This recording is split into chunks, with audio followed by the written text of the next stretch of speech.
আগরতলার মুক্তধারা অডিটোরিয়ামে সনাতনী হিন্দু সেনার প্রথম বর্ষপূর্তি অনুষ্ঠান ব্যাপক উৎসাহের সাথে আয়োজিত হয়।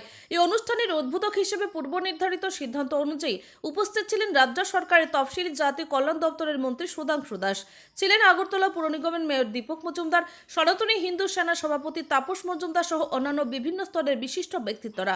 এদিনেরই অনুষ্ঠান ঘিরে উপস্থিত সকলের মধ্যে দারুণ ইতিবাচক তৎপরতা পরিলক্ষিত হয়।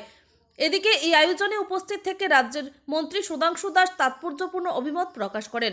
মন্ত্রী দাবি করেন, সনাতনী হিন্দু ধর্মের সংস্কৃতি এবং চিরাচরিত ঐতিহ্য রক্ষায় বারবার হিন্দু সেনা গুরুত্বপূর্ণ ভূমিকা পালন করে।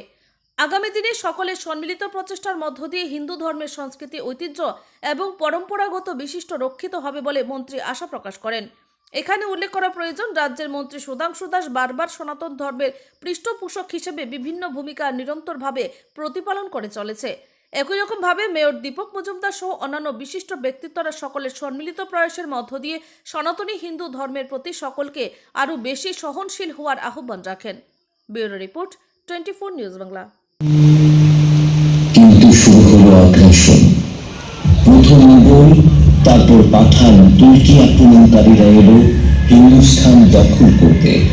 তারা শুধু মাটি নয়, আমাদের আত্মা দখল করতে চেয়েছিল।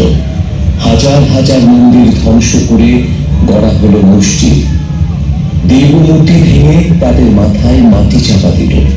মন্দিরের গয়না, সোনা, রত্ন সব লুট করে নিল। হিন্দুদের জোর করে ধর্মান্তরিত করা হলো।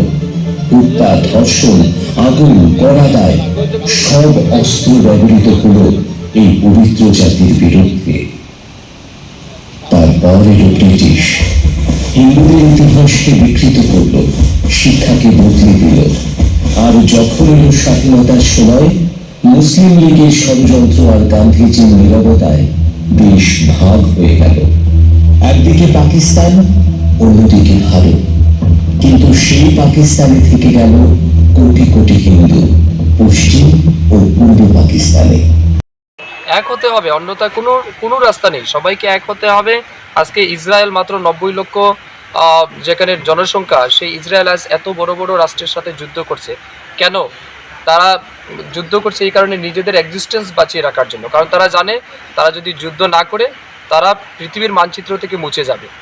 তাদের পরিবার, তাদের সমাজ, ইহুদি জাতির এক্সিস্টেন্সের জন্য, আত্মরক্ষার জন্য তারা যুদ্ধে নেমেছে। এবং প্রত্যেকটা লোক কিন্তু সেখানে তার দেশের প্রতি সে ডেডিকেটেড, তার সমাজের প্রতি, তার ধর্মের প্রতি তারা নিষ্ঠাবান, যার কারণে সবাই একত্রিত হয়। সেখানে কোনো রকমের রাজনীতি নেই। কিন্তু দুর্ভাগ্যের বিষয়, আমাদের হিন্দুদের মধ্যে রাজনীতি চলে আসে, সিপিএম, কংগ্রেস, বিজেপি চলে আসে। এগুলি হচ্ছে মূল কারণ। এগুলি থেকে বেরিয়ে আসতে হবে সমাজকে।